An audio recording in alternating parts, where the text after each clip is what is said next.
Buenas tardes a todos nuevamente. Les damos la bienvenida a Innovapolinav. Soy el capitán Jorge Maldonado y les recuerdo que todos los encuentros virtuales son posibles gracias al patrocinio del gobierno regional de Valparaíso y el soporte de Corfo con su programa de apoyo al entorno para el emprendimiento y la innovación.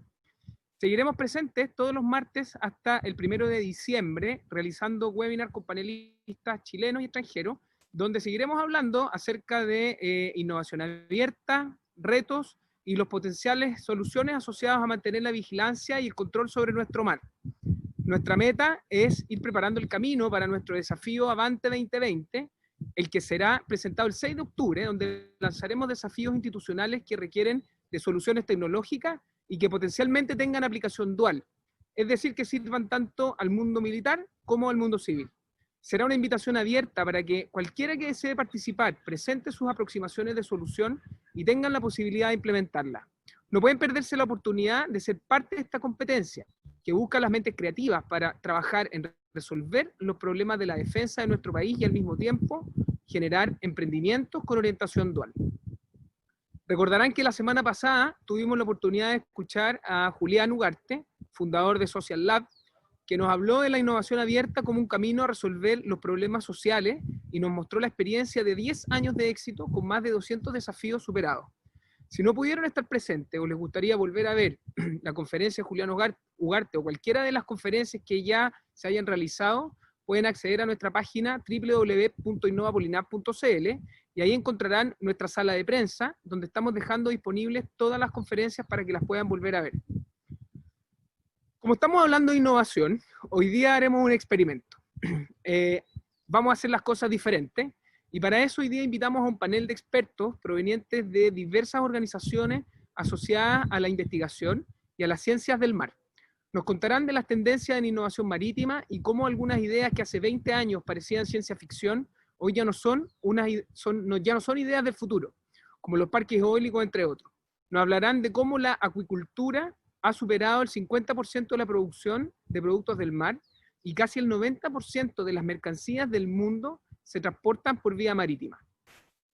En medio de sectores tecnológicos de rápido desarrollo, donde las innovaciones han reducido el costo de los sensores, las comunicaciones, el hardware, y se han realizado nuevos descubrimientos en químicos y materiales, nos mostrarán cómo la inversión ha aumentado en el sector y la innovación está más viva que nunca. Vamos a discutir estas tendencias y conversar respecto de las nuevas aplicaciones que están saliendo a la luz.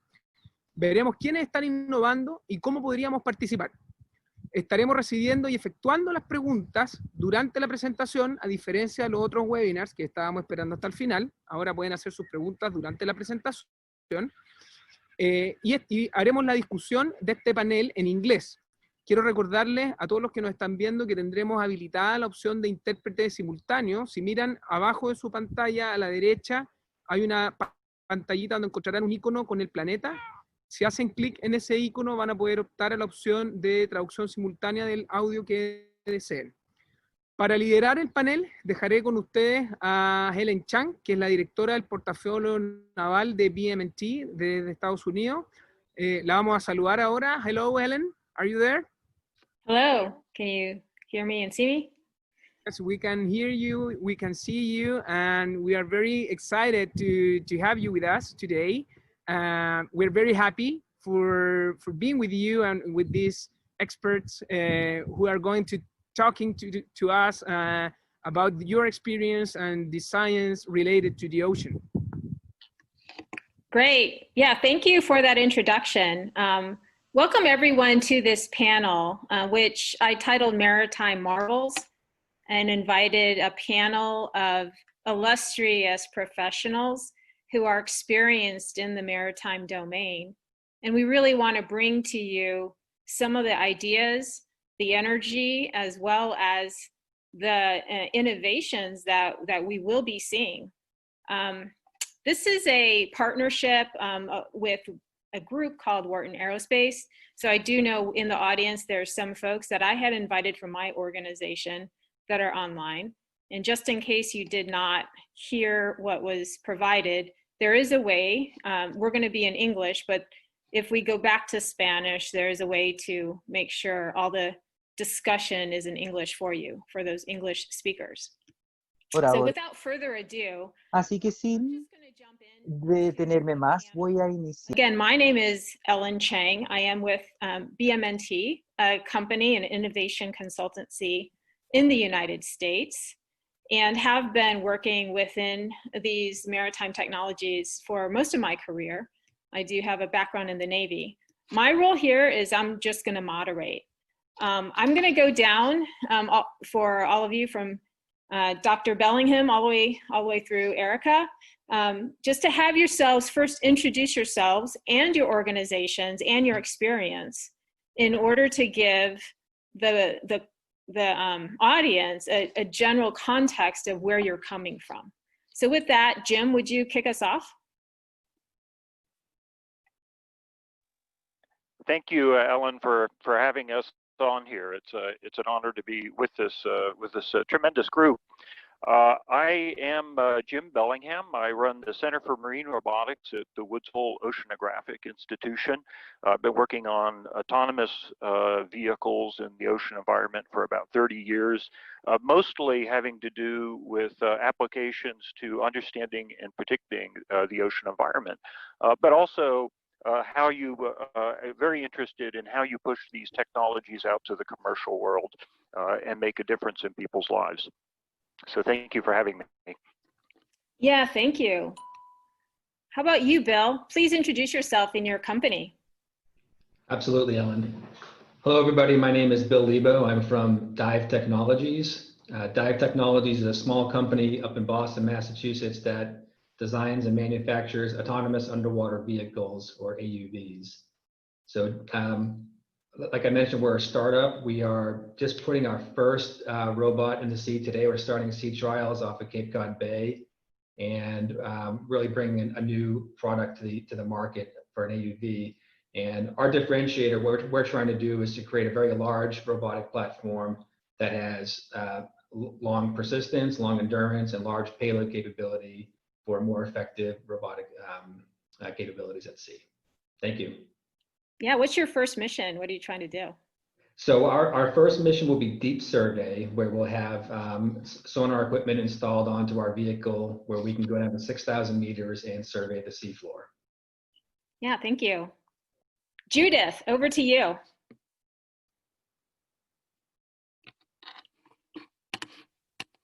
Hi there. Thank you very much for the invitation to present today, especially with a great group of people.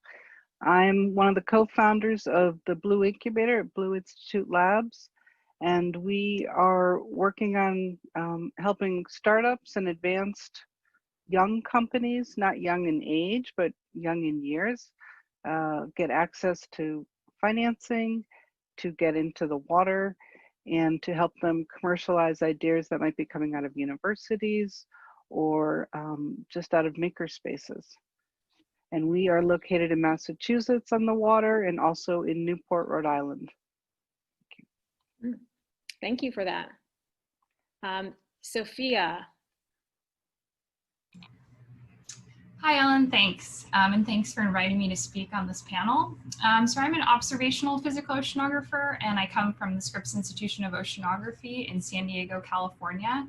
And for those of you that aren't familiar with Scripps, it's an academic institution that was founded in 1903, and it's part of the University of California at San Diego.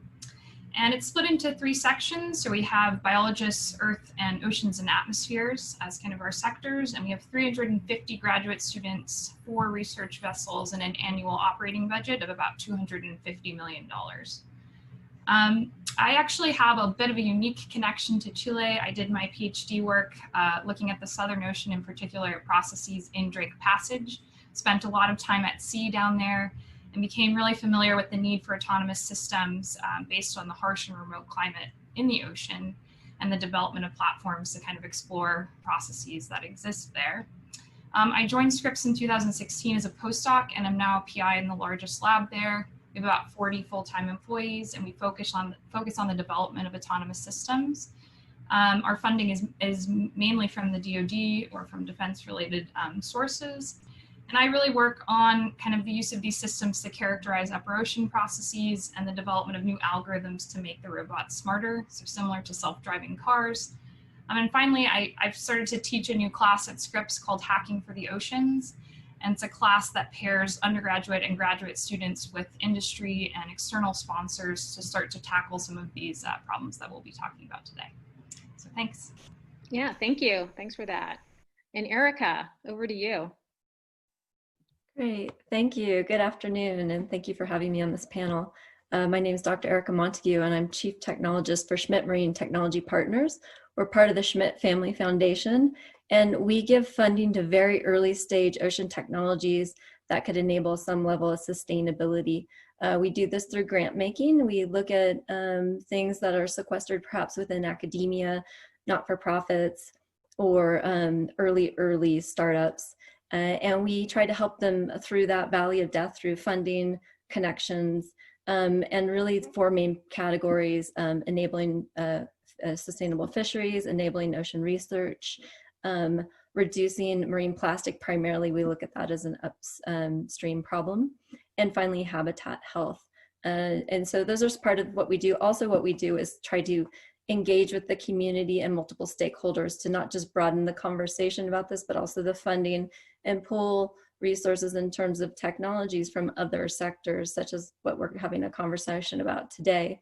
My personal background is I started in looking at the spatial distribution of organisms out in the open ocean, being forced through physical, optical, biological forcing mechanisms, and eventually was funded through the Office of Naval Research to look at that, primarily organisms that are bioluminescent, that make their own light. And finally, I went into deep sea exploration, and through all of this helped to develop the technology to actually do this. In addition, find the funding to do the operations and also the science. And this all led me to basically engaging multiple stakeholders and doing what I do. Comprometer a varios actores del mercado como Schmidt Marine y otros grupos en áreas y arenas diferentes para traerlos a nuestro sector y ampliar la conversations today. Yeah, thank you for that. Yeah, and hopefully this conversation will, with everyone online here, will beget a lot of partnerships that are so important for this overall domain to move forward. I see a lot of development where people are increasingly concerned about ocean sustainability and leveraging technologies in order to help us solve some of those challenges that are important to our future. With that, in our pre-panel conversations, have learned that each of you have been involved in this domain, working in this domain from various technical perspectives, operational perspectives for a very long time. I am more on the operator side. I'm also on the investment side. And I've seen increasing interest in investments in these types of technologies and companies. My question to you all is, what's going on today and why now? And maybe I'll go reverse order. So Erica, given your background and what you're seeing at Schmidt, maybe you can tell us what your perspective is. Absolutely. So I'm sure a lot of the answers I give will be very much in line with a lot of the other panelists.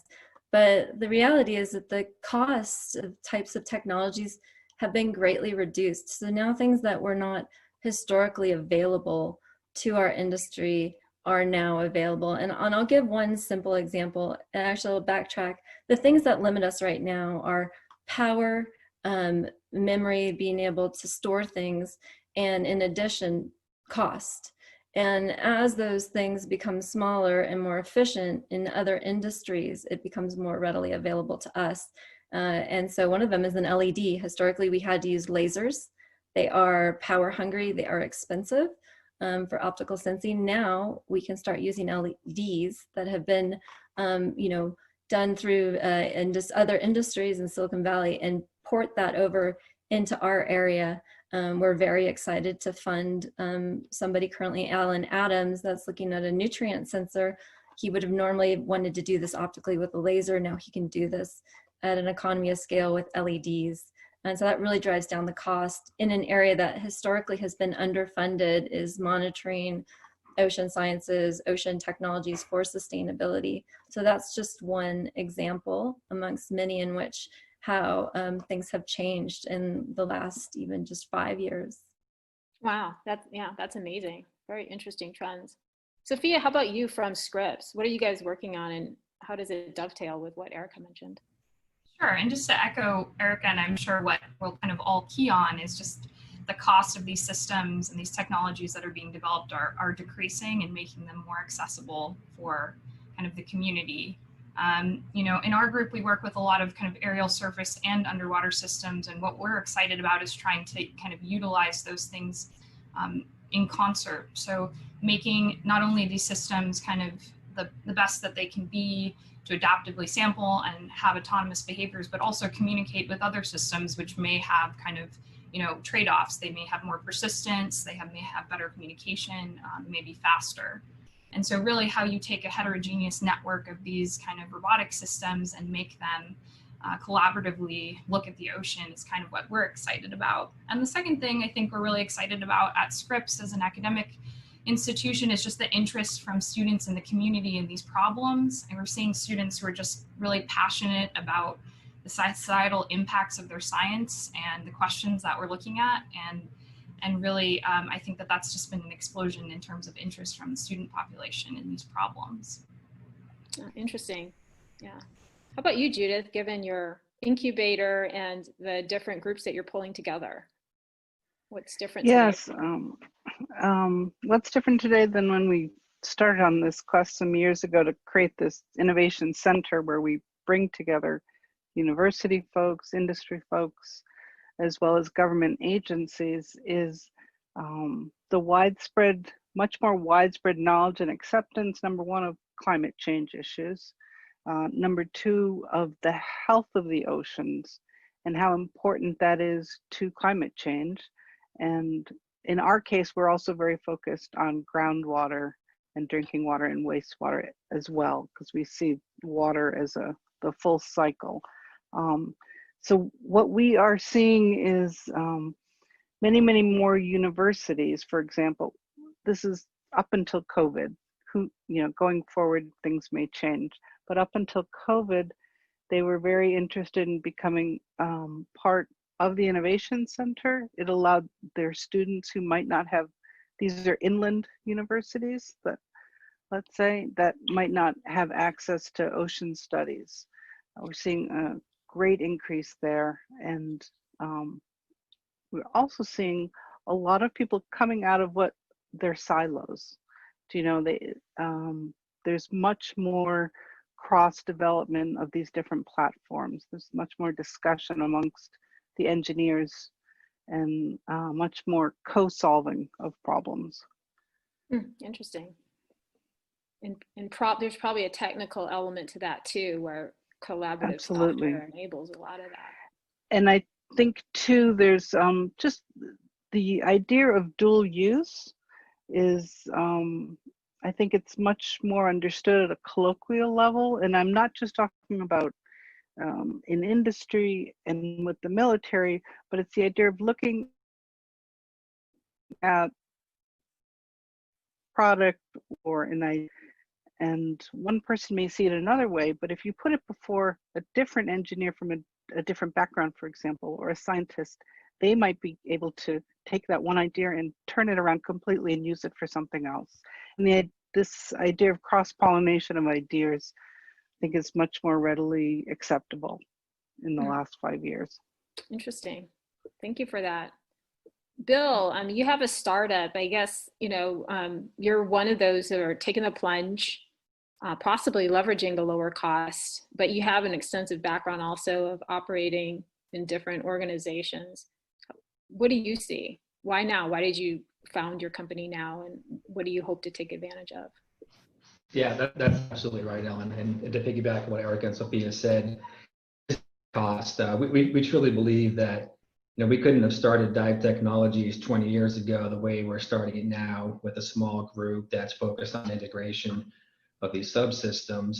Really, over the past 20 years, this industry has been set up from the leaders of Woods Hole and Scripps and MIT, who really had to invent a lot of this industry. Things like the components of an autonomous underwater vehicle, like the thrusters and the batteries and the navigation sensors.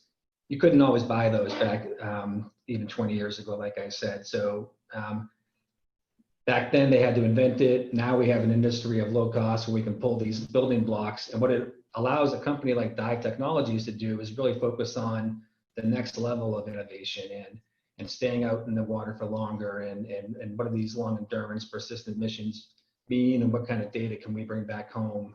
But again, it's all leveraging that market that didn't exist even 15, 20 years ago. Yeah, thanks for that.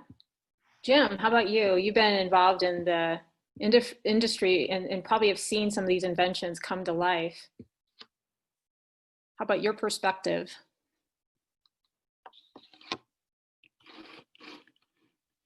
You're on mute. You need to unmute. Unmute. There we go. There you go. Thanks. In the tech industry, we talk a lot about transitioning from tech push to market pull, and I think that that's sort of the exciting thing that's going on in the marine robotics world right now. You know, as Bill pointed out, you know, the early days of this field, it was very much tech push. You know, there was not a clear idea of how these systems would impact the sciences, how they would impact industry or defense. As they've matured and as pioneers, and you're hearing from some of them in this session, have begun to apply these systems to important problems in the ocean sciences, important problems in sustainability. What you find is those niches where the technology makes a difference. You know, part of it is economics and access to the ocean. You know, we are in the ocean sciences. You know, Woods Hole operates 2 ships. We operate Alvin, a human-occupied vehicle, which dives. Well, now it's going to dive to 6,500 meters. That's a tremendous technology, but it's very expensive. And a lot of very simple things in the ocean can be done with robots. And so what we're beginning to see is the emergence of a market which can justify the investment on the industrial side in creating these new systems. And companies like Bill's are riding that wave. So it's a very exciting several decades we have ahead of us. Interesting. Maybe from your perspective, then, what other areas are also starting to flourish? We talked a little bit about robotics. Are there other sciences that are pushing the envelope so that maybe cost comes down, or we can do more? Did you talk a little bit about that? Yeah, great question. So you know, what is happening, I think, is marine robotics and in fact marine tech enables new human activities in the ocean. And some of those activities include things like, well, food security. You know, there's great aquaculture activities, of course, in Chile. And you know, as you move those aquaculture activities offshore, you have the potential for really growing the amount of fish, the amount available ocean, you know, reducing in effect the environmental impact, we hope, of the aquaculture activity, and making for a more sustainable source of protein to feed you know, the emerging next generation of people who are wealthier, we hope, than their parents, and want to eat and want to eat meat and want to eat well. So those intersections of markets, which are very big, right, and which really do depend on automation and sensing and wise use of the ocean, those intersections make for enormous opportunities, business opportunities, scientific opportunities in terms of understanding the ocean, sustainable opportunities in terms of creating food sources that have less impact on the environment than many of the terrestrial alternatives. So that's just one. That's just one. Offshore energy, renewable energy is another. We have an explosion of wind farms in the New England area. Offshore wind going on right now is a bit of a gold rush. You know, exciting days. You know, that's energy from that people didn't think was really going to materialize in our area for maybe a decade or two. And things are moving faster maybe than folks expected. And that's kind of what happens when you hit these tipping points, right? If feels like you're pushing that rock uphill, and suddenly you get to the top and the darn thing starts rolling away. Yeah, thank you for that. So much promise. I'm going to turn the question to the other side. So how about the challenges? And maybe, Bill, I'll direct that to you. I mean, your startup, there's always challenges. Is it merely funding challenges? Are you looking for certain types of technologies or other breakthroughs? No, there certainly are funding challenges, as you may imagine, in a small and growing company. But technically, what we are focused on now is really persistence and autonomy, because we truly believe to have an effective robotic platform, you need one that stays out for many days, possibly weeks at a time, and has the smarts to complete what it's supposed to do and come home without all these errors and aborts and flags that may pop up. So this next challenge for us really is about keeping the vehicle out in the ocean longer. And we're starting to investigate new areas of technologies through partners in artificial intelligence and machine learning for, mission log analysis and when to react to things and when not to react to things. And then the other half of that is endurance, and that is energy. So having our second biggest challenge is storing enough energy on board a vehicle, and we can point to other industries for lithium polymer batteries, for example, to bring them on board. But to be in the durations that we want, we really need to start looking at alternate means of energy, either through harvesting from the natural environment or different chemistries of batteries to bring on board. And that's where our head is at in our research and development today. Interesting.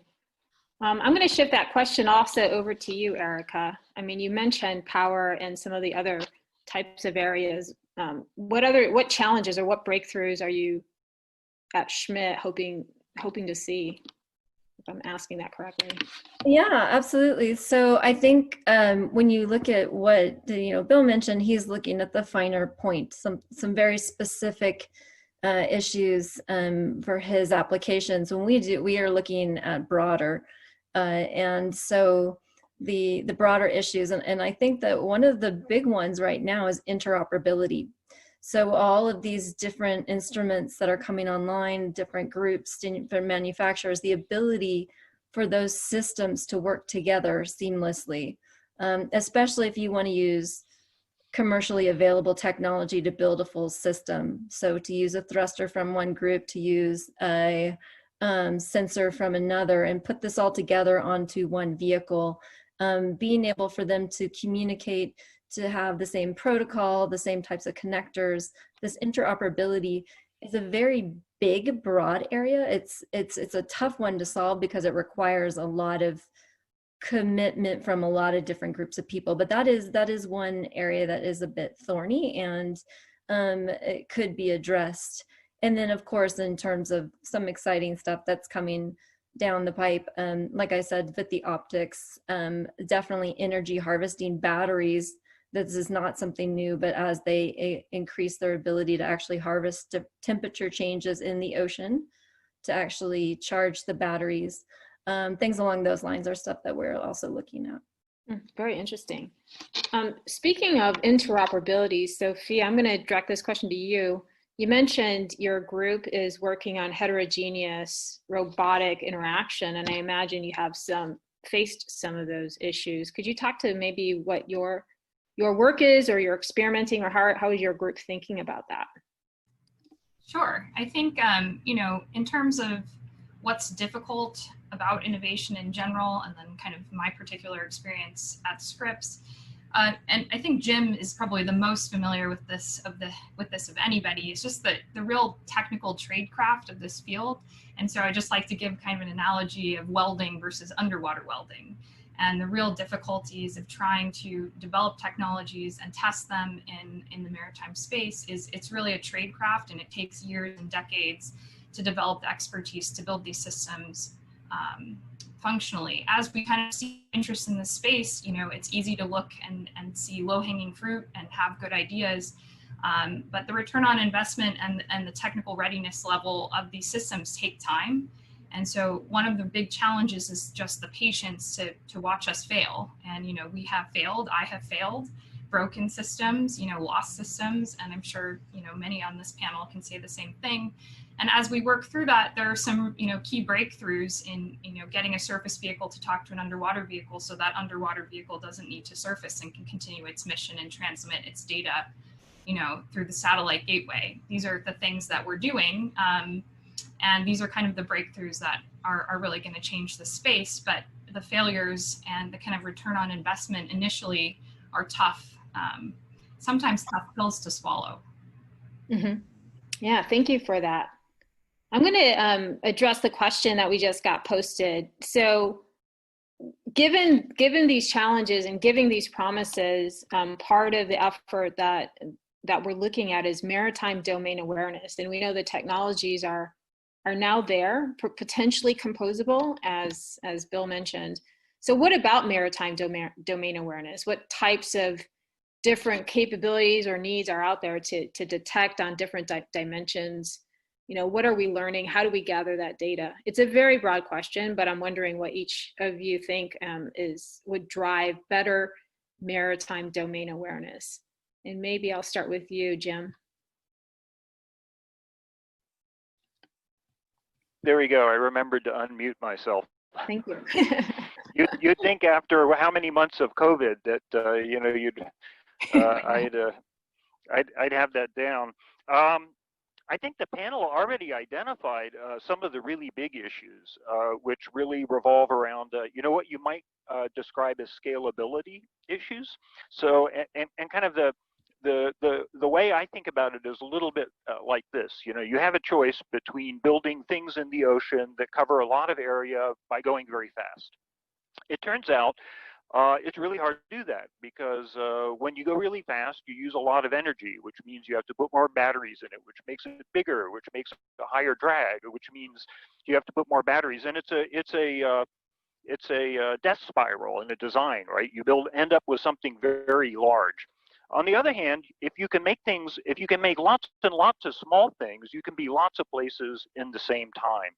And that distributed approach, which a number of people have already touched on here, is sometimes what you want to do if you want to understand the ocean environment. So I'm not saying it's one or the other, right? There are a lot of reasons why you need big systems. To carry high power payloads, to carry payloads. There are a lot of things that you can only do if you have a large vehicle. But if you want a really broad view of what's going on in the ocean, a lot of times a distributed array of really inexpensive systems is the way to go. And then you get into all of these issues that folks have been raising. You know, do the sensors pull too much power? Are they really small? How do you communicate that information back? Do you do what Sophia is talking about, of having perhaps a surface platform, which is a gateway for your underwater systems? And I think, you know, that's the state we're at now, is we're beginning to explore all of those different configurations and how you can put these pieces together to make more capable ocean observing systems. And I think the results are opening doors in for example, the scientific world to things that we just didn't really understand just a short time ago. And to give one example, and some other people on here can probably talk more fluently than I to this, but the biological ocean is enormously exciting. I mean, the water is literally alive because there's microbes in it. And the combination of robotics and genomics has allowed us to see the very fine distributions of these organisms in the ocean and their interactions both with each other and with the larger ocean physical, you know, the physical environment and the larger animal ecosystems. So these are things that we're just on the beginning of you know, sort of cracking the door. We're seeing there's this whole biological world there, which is incredibly exciting. I mean, it drives our planet. It lets us live, right? And we're just beginning to explore it. So this maritime domain awareness, right? You know, you approach it with the understanding of the ocean that we had from the 20th century, but in the 21st century, we start looking at the ocean in a very different way. Yeah, thanks for that. That the way you position distributed resilient systems is important, because I feel like if you can scatter them across a broader mass, you might be able to collect more and different types of information, especially on the ocean, and maybe that helps us understand our weather better. You know, so much of the ocean is responsible for our weather patterns, and we complain about the weather guessers, but in reality, they don't have really good data sometimes. So thanks for that. Yeah. I do want to turn it to, besides domain awareness on the ocean, maybe insight on the bottom of the ocean. My experience when I just started in the Navy was, my forte was actually looking at the National Geographic maps of the ocean floor. And I often wondered how often they're updated. And I imagine back in 1990, it was way too expensive to update all the time. So Bill, I'm going to turn this question to you. You're going to go map the bottom of the ocean floor. I mean, how often is the ocean floor even mapped, and what kind of information does that help us with? And what are we going to do with it? Sure, absolutely.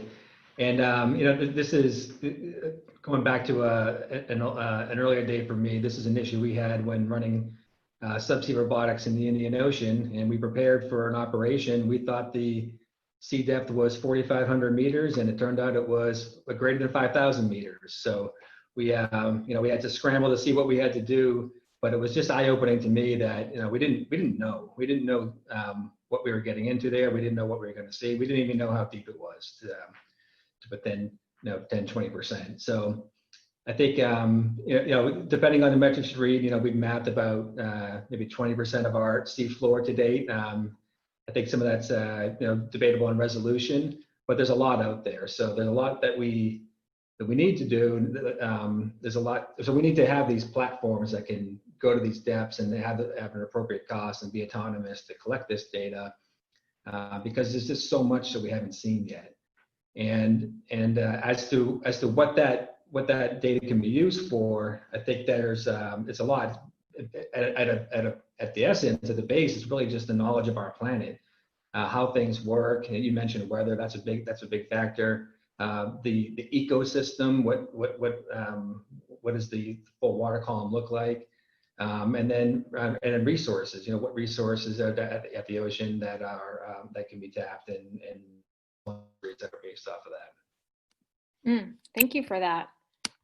Judith, this question is going to be directed to you. We're talking about these different technologies, and you running an incubator where you're looking at different startups and concepts and ideas to include wastewater management potentially. I mean, what trends are you seeing there? What types of risk are folks taking, and how do you hope to help foster, and advance some of those companies and/or ideas? So we're seeing interest in funding in the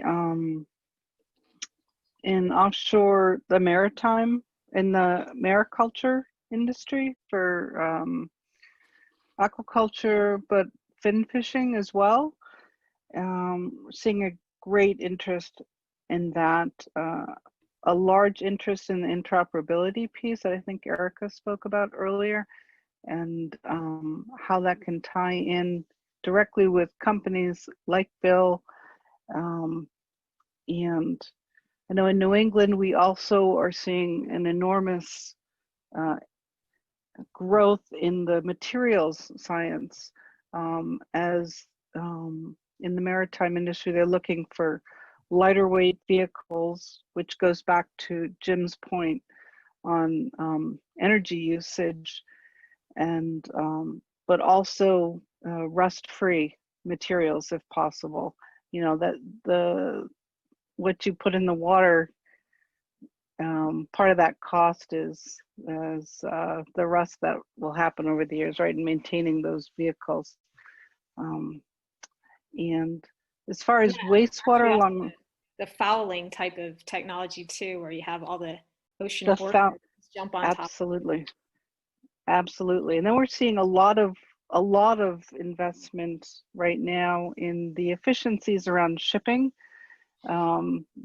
as far as what kind of fuels they're using, the fouling, integrating aerial drones with different cleaning systems for the fouling. So it's a very different sector than it was even 3 years ago. Yeah, thank you for that. I'm going to open it up, the Q&A to the audience, so feel free to pop your questions into the Q&A channel. And I do have one, which anyone can take here on the panel. So the question is, how does the panel see the opportunities of remote sensing from space for what you're doing, for the business or for your organization? Anybody want to jump in there first? I can take part of that. I think actually I'd like to leverage off of what Jim was talking about earlier in terms of looking at the molecular genetics in the ocean. It's sort of the converse of that. How can we take something like a large satellite imagery and then try to infer very, very specific things in the ocean from that? And I'm pretty impressed that actually machine learning or AI has only been brought up once in our panel as a real buzzword, but I will use it now because now that machine learning and AI has become more readily available, we can do things like understanding optics, biological mass, ship and fishing activity in the ocean and relate that back to satellite imagery. And so of course the big one has been fishing, illegal fishing, for quite some time, highly relevant to Chile. And being able to understand through tracking these vessels what they're actually doing, if they are fishing or they're doing some other activity, if there is actually human trafficking involved. So that is one area of great interest through satellite imagery for governments, but also monitoring areas. And there's smaller satellites being created now, these sat cubes that are really tiny and can take a look at very small regions, such as, you know, maybe runoff from a coastal region and understanding the impacts of that, to also understanding like different channels and such. So those are just a few examples. I'm sure some of my panelists will have some much more specific ones. Yeah, thanks for that, Erica. Anybody else want to jump in there? Yeah, I'll jump in and just mention that one of the other very interesting things that you could do from space is provide communication to the surface of the ocean. And you know, right now we depend on, for most of our oceanographic systems, they're small, they're close to the water, so you want an omnidirectional antenna, and that drives you towards satellite solutions like Iridium, which are very slow, right, compared to what we're used to having in the land environment. So you know, they're in the in this wide range of tech activities that's going on, one which has enormous impact for us at the launching of these high density satellite systems, which are going to provide a great deal better connectivity. I mean, almost internet level connectivity to the surface of the ocean. And that's something that, in a way, we haven't really thought much about how it's going to impact the type of systems we build, how we use them. But there's no two ways about it, right? I mean, if you add that high level of connectivity to our robotic systems, it opens a really interesting range of new system architecture options. And you know, it makes those platforms that Sophia talked about, you know, that are up there at the ocean surface, that are the gateways to the subsea platforms, much more powerful platforms. So the space offers the space is a place to reach the surface of the ocean, and then you're going to still need, you know, at the moment, systems that operate in the ocean to make the measurements in the interior. Yeah, thanks for that. I find it exciting in both of what you both brought up. My background is a little bit more on the space side, and I see a lot of activity where new constellations for either communications or Earth observation are being put up, and how do we harvest that? And some of the innovations are very akin to what y'all discussed, where the subcomponents, the subsystems are being invented and innovated upon. so that these systems are composable, so that, you know, a small satellite is as low as maybe $100,000.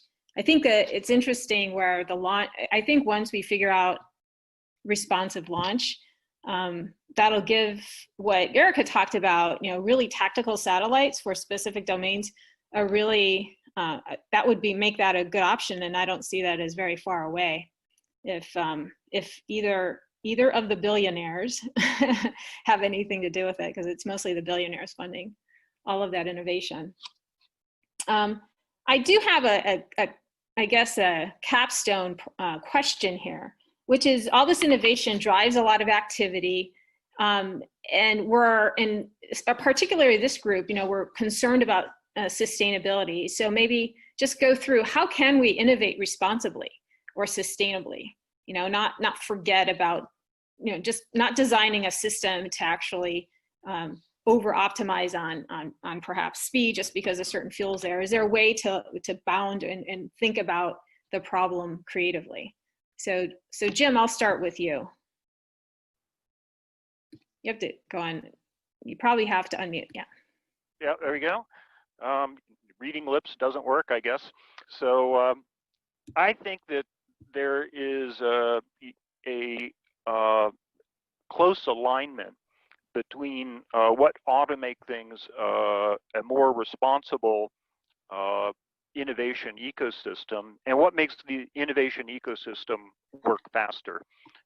And that really revolves around creating an open environment. And I think that open environment ranges from open system architectures, open in the sense that, you know, they don't have proprietary limits that prevent people from participating, right?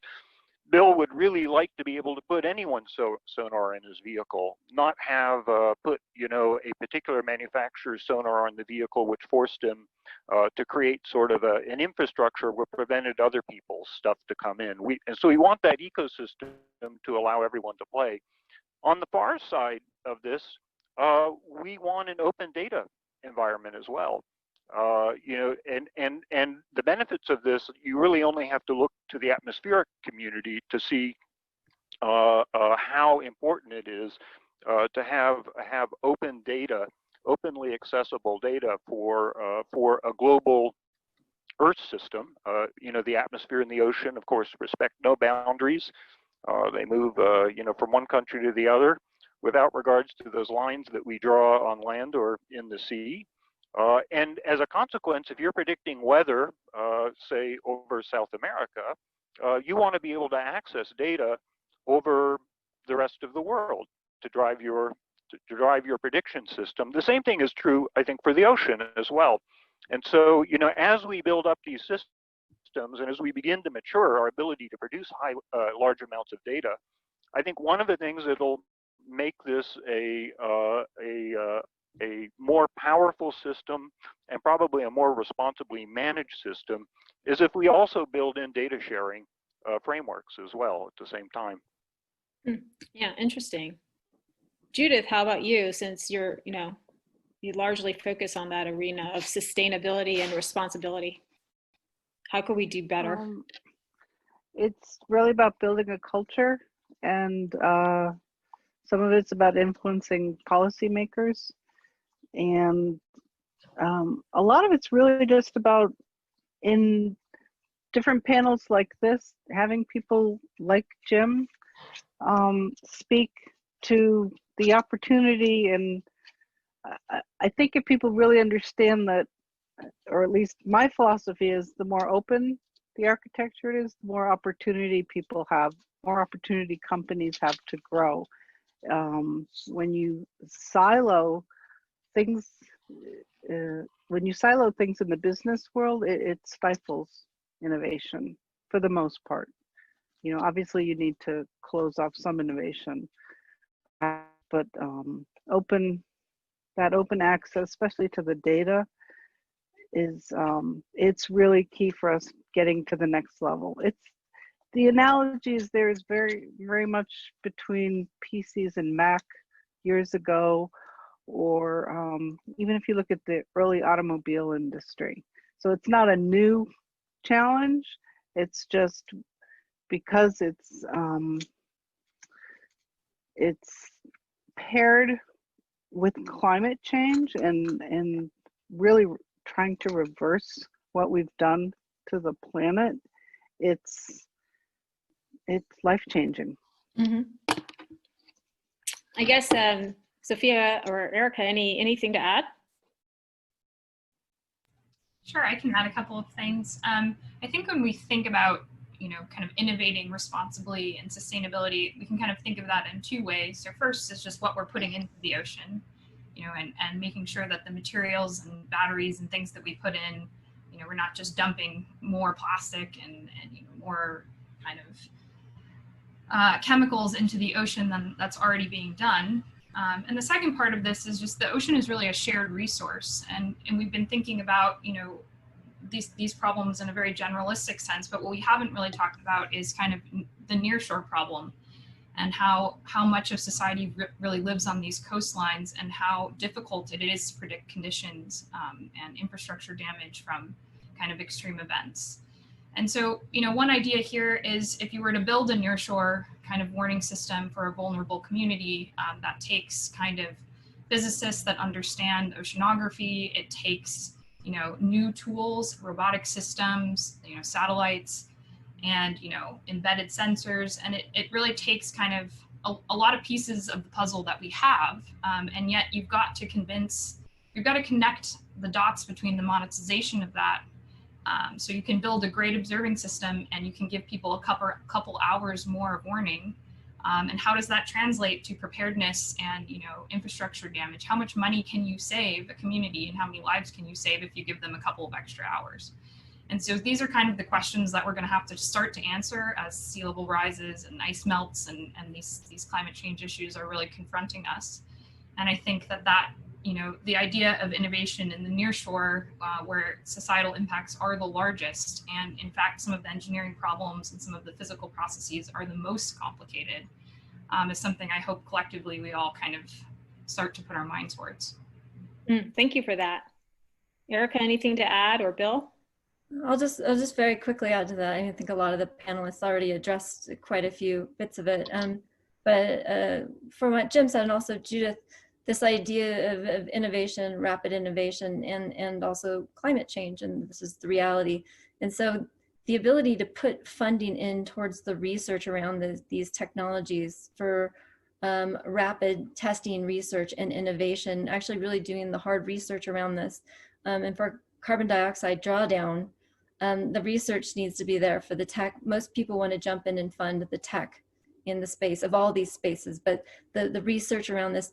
And if you imagine we address the ocean tech sector like we did Formula One racing, the rapidness, of how quickly we would develop and find the best type of tech for every type of temperature situation and monitoring would be remarkable. And so I think that would be what I would hope for within this space for sustainability and tech around that. Yeah, good point. Formula One, they do innovate quick.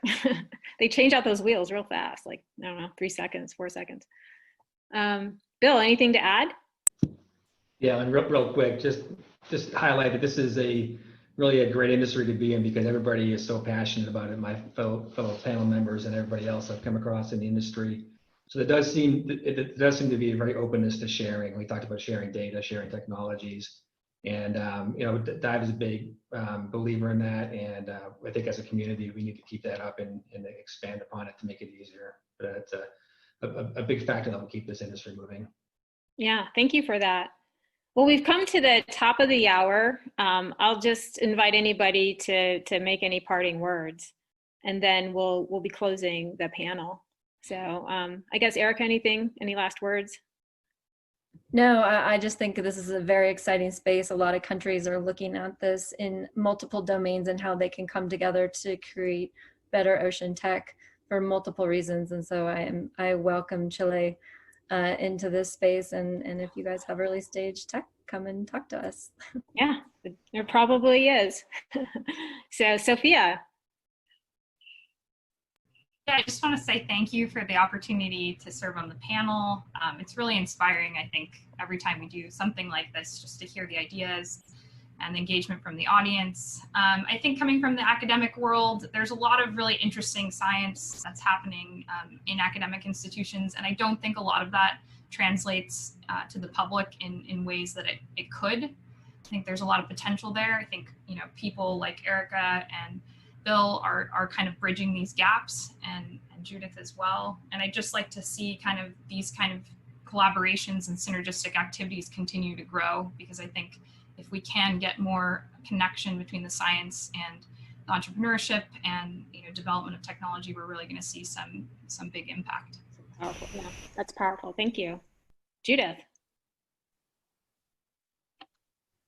Yeah, thank you for having me on the panel. And our byline for Blue is innovation through collaboration. We're really focused on this triple cluster of academia, industry, and government, and getting people out of their silos and bringing startups and young students into this kind of an ecosystem. And I'd be happy to help further if anybody wants to talk about social media at some point and helping build out this sector. Thanks. Absolutely. Bill, how about you? Also, just a very big thank you for having me on here. It's always great to share what we're doing at Dive and to meet other people talking about it and the questions we answer here today.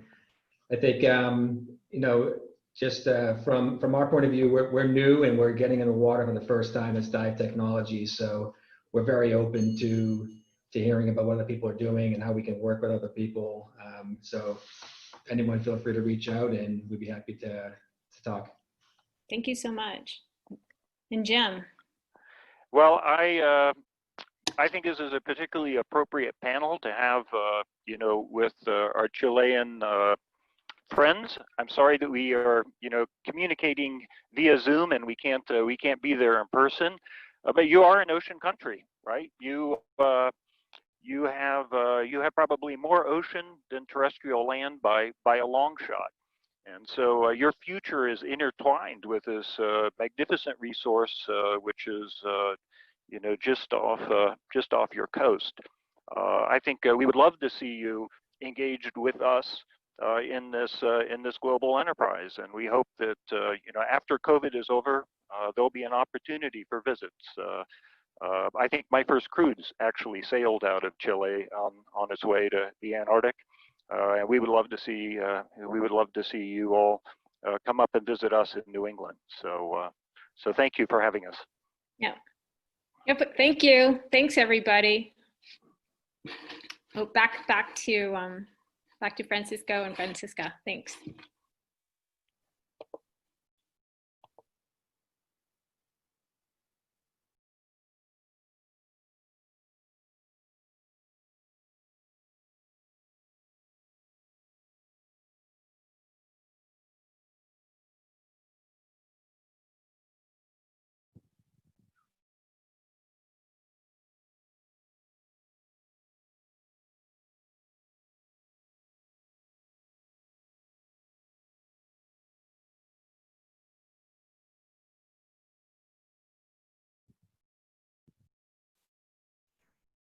Hi, you see me now? Okay, Helen, first of all, thank you. Thank you, all of you guys from the panel. It was a very interesting discussion. Certainly you make us travel around a huge challenge as James said, we are an ocean country, and we are very glad to be here with you today. Judith also said something very important to us today, that this is not a challenge for just one or two companies. The challenge is to be open data, be collaborative and not competitive. Maybe that's the biggest thing that we have to work on it. And so we're very glad to have you all with us today.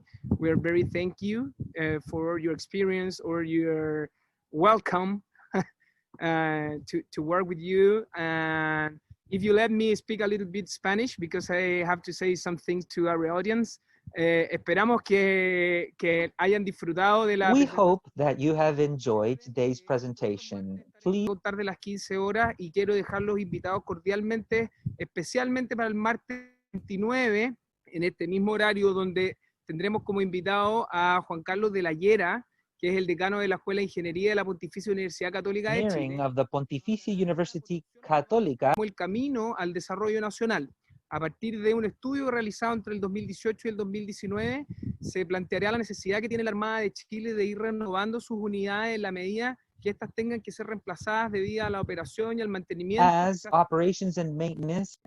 Contar con un plan continuo de construcción naval permitirá que los recursos invertidos pudieran retenerse en mayor proporción en nuestro país, generando empleo, mano de obra calificada, competencias específicas y nuevas industrias que sustenten la construcción en el tiempo, siendo un aporte contundente a la transferencia de conocimiento y tecnología al ecosistema de investigación, desarrollo, innovación y al emprendimiento nacional.